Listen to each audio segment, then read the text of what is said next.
Have you ever woken up in the middle of the night with a feeling that someone is staring at you? You turn on the light, no one is there. You turn on the light, there's no reflection. But in the mirror, I have lived through things. There's a reflection. No one believes me. I am not sure. But they are real. No one can tell me. I am bloodsucker mental conspiracy. Seemingly peaceful. They are real. A mansion with a town that hangs from the ceiling. Ancient creatures. A familiar face, but a bloodsucker with a living under your roof. In a seemingly peaceful Ouija board that opens a door at 2:50 a.m. for something that should not be named. You may consider this a scary story for children. You may think I made it all up. But after watching this video, I just hope you dare to turn off the light and go to sleep. I thought I was safe at home. Until that night. Part 1, Monster Town. The meat-eating secret. I used to be someone who didn't believe in nonsense like cursed town, ancient monsters, or hidden government secrets. But everything changed the night I got lost in that town. An unexpected stop. One gloomy autumn afternoon. I was driving across the country, intending to go to Idaho. At that moment, the fuel gauge hit the red line, forcing me to turn into a small, nameless town, hidden deep in the woods, as if deliberately avoiding any map. As soon as the wheels touched the ground, I felt something was wrong. The sky was gloomy, not gloomy like it was about to rain, but gloomy like there had been no sun for days. The temperature dropped quickly, cold as early winter, even though the calendar still said September. Desolate town. I stopped at the gas station. No one there. The convenience store was wide open. The cash register was still lit. But no one was there. Across the street, a small restaurant. The tables and chairs still had the remnants of a half-eaten meal. Glasses of water with ice. Plates with half a loaf of bread. I called out. No one answered. The town wasn't exactly dead. But as if people had suddenly stood up and disappeared at the same time. I walked deeper, and then I saw them. The strange restaurant, about 20 people were gathered in a larger restaurant, dimly lit with yellow lights and curtains drawn. I opened the door. The clanging of a bell sent a chill down my spine. They sat down to eat. No one looked at me. No one spoke. Only the sound of people chewing. Chewing quickly. Chewing hard. Chewing as if they were about to lose their food. A burly man, his mouth full of a strange yellow liquid, finally glanced at me. You're not from around here, are you? Before I could answer, he grinned, a smile that sent a chill down my spine. Here we eat healthy food. That food, I looked down at his plate. What was being torn apart with bare hands was the flesh of a creature unlike any animal I had ever seen. The skin was pale yellow, waxy, 2 snake-like heads, but as big as cows. For big legs, toes like iron hooks. The body is over 2 meters tall. No one stops to look at me in horror. They still eat. The creature's flesh glows softly, as if emitting life energy. The man stands up, pulls his sleeves. His arm muscles swell twice as much. The veins are like steel wires. This meat gives me strength.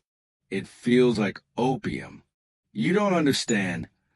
Once you eat it, you won't want to go back to it for the rest of your life.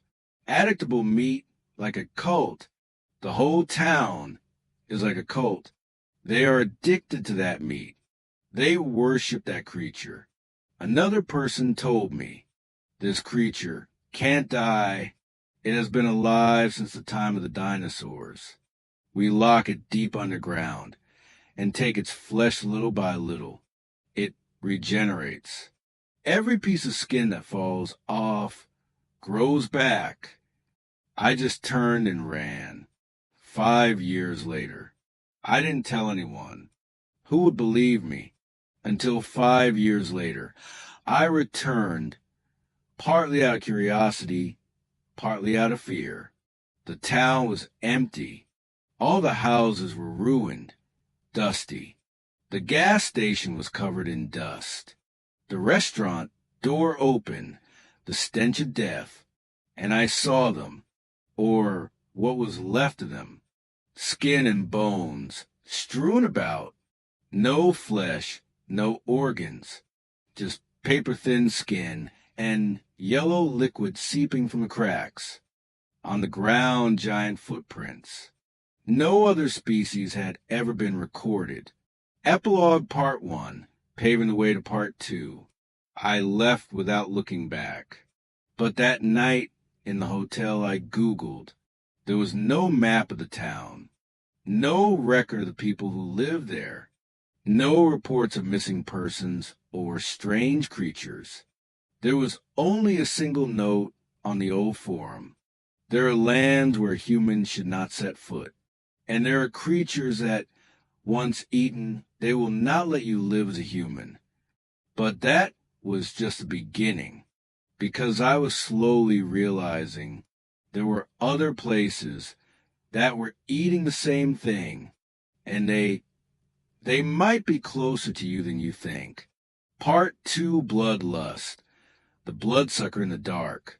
I used to think vampires only existed in movies, until that night. The night I almost lost my neighbor and almost lost myself. The man in the red cloth, flashback. I was 16 years old, living in a quiet residential area. My house was next to Nicholas's. My neighbor who loved sports, was friendly, and always had a smile. One autumn night, I went jogging at 9 o'clock, as usual, when I saw Nicholas staggering on the sidewalk. His shirt was white, soaked with blood at the neck. He was holding the back of his neck, his eyes wide open.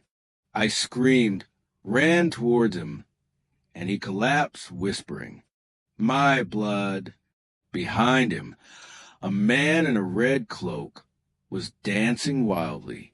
He looked at me, smiling foolishly. He's not dead yet. I'm still thirsty. And he ran into the darkness, disappearing. Nicholas's confidentiality. Nicholas was lucky to survive the severe blood loss. At the hospital, he said, a strange man knocked on the door, asking for water. When Nicholas handed him a glass of water, he laughed eerily. Water has no nutrition. What I need is inside your body. He pulled out an iron tube, sharp as a needle, stuck it straight into Nicholas's neck, and sucked his blood. Nicholas resisted, screaming, but no one listened. When he had almost drained it, he whispered, "Your blood tastes great." Police management. At first, the police did not believe him. But after searching Nicholas's house, they found a strange shoe print in blood, a long, white hair, a handwritten note. Choose the wrong person and you starve to death. Then a week later, the police caught the killer. He was a skinny man with long hair and a lifeless gaze. In his house, a diary listing more than 50 victims. Each page was filled with descriptions: sweet blood, thin blood, rotten blood, the best blood, a collection of metal blood-sucking tubes, sharp as scalpels, a wall with the words, "Blood is life. Each person is a different wine." 10 years later, he returns. I thought the story ended there. He was arrested. Nicholas moved. But 10 years later, one night, I went for a run like before. The wind was cold. The street lights were flickering. And then I heard breathing, raspy, rapid, right behind me. I turned around. The second attack. I ran. He chased. His breath was on the back of my neck. He laughed loudly. 10 years. The smell of your blood still drives me crazy. I fell. He jumped at me, pinned me. The iron pipe pointed at my arm. I screamed, struggled. Blood gushed out. He put his mouth close to the wound. I punched, kicked, my blood still flowed. Then he stopped, licked his lips, laughed deeply. Your blood tastes like the first time I tried honey. He leaned down, whispered in my ear, next time, your blood will be mine. And he disappeared. The police found nothing. No trace. No camera. Epilogue Part 2. Since that night, I have not run at night. I don't sleep deeply. I don't turn off the lights. Every time I hear the wind whistling or feel someone watching me, I shiver because I know he's still somewhere. And he has never forgotten my blood. People often say, home is where you come back to. But if that home was once a place of sin, death, and an unsolved curse, would you dare live there? I did, and I will never forget. We, a group of friends curious, decided to explore an abandoned old villa in the middle of the Estonian forest. The people around the area called it the House of Death. It used to belong to a noble family living in the early 1900s. They were rich, powerful, and cruel. The wife, gorgeous but crazy, poisoned the entire family with strychnine, then hung herself in the rafters. The police then found an antique doll, standing guard next to her body, the only toy that never disappeared. Surveying the villa, as we climbed into the house through the window, the group felt as if someone was watching from the shadows. On the second floor, dust, mold, and something like rotten meat. I lifted my feet to step into the attic, and my friend screamed. In front of us, a woman hanging upside down, her hands tied, white foam coming from her mouth. We ran. When we got downstairs, I looked back. On a tree branch outside the window, a doll was sitting and smiling. Scene change, another story from my grandmother. When she was young, she lived in a house on stilts on the river. Downstairs, water, mud, and something motionless. Every morning, the family cooked rice for offerings. But after one night, all the food disappeared. At first, I thought it was a cat, then a person. But the food was enough for 3 to 4 healthy people. No one could eat it all in one night, until one day, the water receded. Below, wrapped around the house pillar, was a decomposed body, still tied with ropes, eyes wide open as if still alive. My grandmother believed that soul ate rice every day. Rice for the living fell into the hands of the dead. Years later, I moved in with my sister and niece. The house was new, modern, but from the first night, the 3-year-old girl said, I don't like that girl. Which girl? The flattened girl lying on the stairs. My hair stood on end. The next week, when a friend came to visit, their 4-year-old child also pointed to the stairs and asked, why is there a little girl lying flat like a cake? Corner of eyes, strange smells, noises. I started seeing strange things. A glimpse of a white shirt passing by the window, even though no one in the house wore white. Every night, The stairs made heavy footsteps. A foul smell like burnt skin appeared around 3 a.m., then disappeared without a trace. Sometimes I saw a distorted shape in the corner of the wall, but when I turned my head to look closely, there was nothing, only a black shadow retreating into nothingness. Not enough of going. Everyone who had lived in those houses moved away. My group of friends, after meeting the bamboo ladder woman. Home is a shelter, but if memories are cursed there, then wherever you go, they follow. Maybe they don't live in your house. They live in your head. And every night, when you close your eyes, they open their eyes. Part 4. The introvert in a familiar shape. Sometimes the scariest thing isn't the strange noises in the middle of the night. It's when you're not sure if the person you're living with is really the one. An unusual roommate. My name is Charlotte. 20 years old, living with my best friend Alex in a small apartment complex in the suburbs. Alex is the cheerful, loud type, always laughing and joking.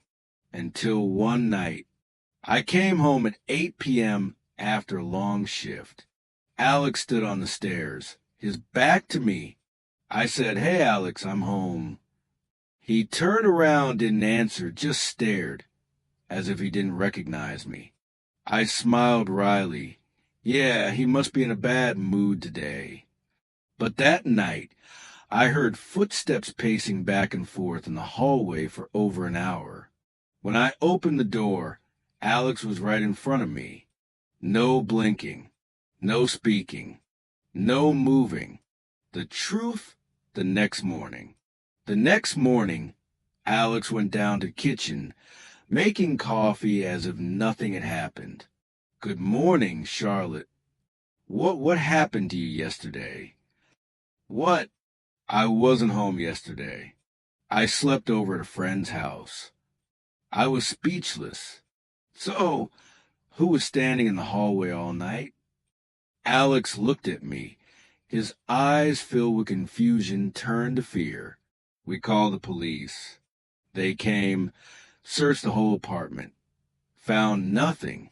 But when I checked the doorbell camera, around 6 p.m. the night before, I saw Alex leave the house. But from 8 p.m. to midnight, the camera recorded no one entering. A child's story. The story doesn't stop there. The next week, I went to my mother's house to visit and met my 6-year-old brother, Danny. Danny said that the night before, he slept in the living room because he was afraid to sleep alone.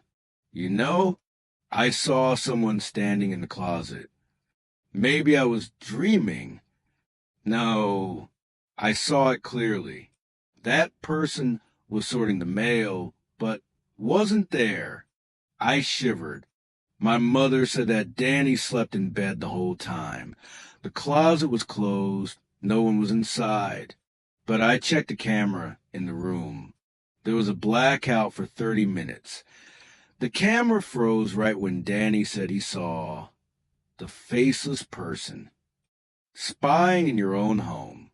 From that day on, I always felt like someone was watching me. When I washed my hair, I saw a reflection standing behind me in the mirror. But when I turned around, there was no one.